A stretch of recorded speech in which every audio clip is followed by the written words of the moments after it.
Good day, applicant A1200328. Good day, ma'am and sir. Can you introduce yourself? I'm Marilyn Olpindo. How old are you? I'm 26 years old. What's your marital status? I'm married. What's your religion? I'm Catholic. What's your address?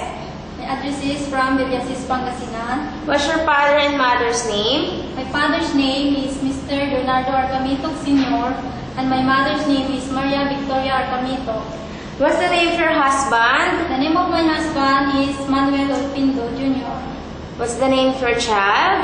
The name of my child is Adrian Olpindo.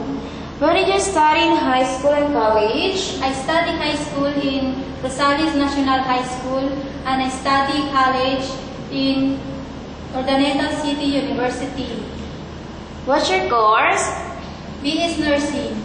Do you have any working experience as domestic helper in the Philippines or in abroad?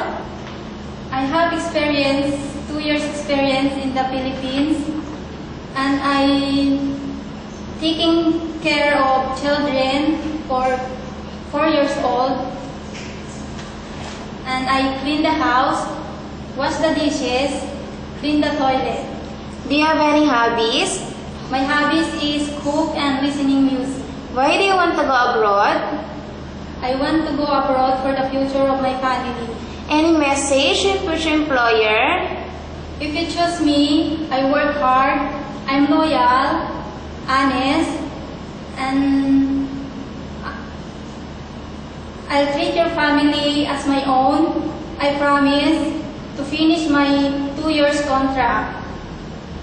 Thank you and good luck!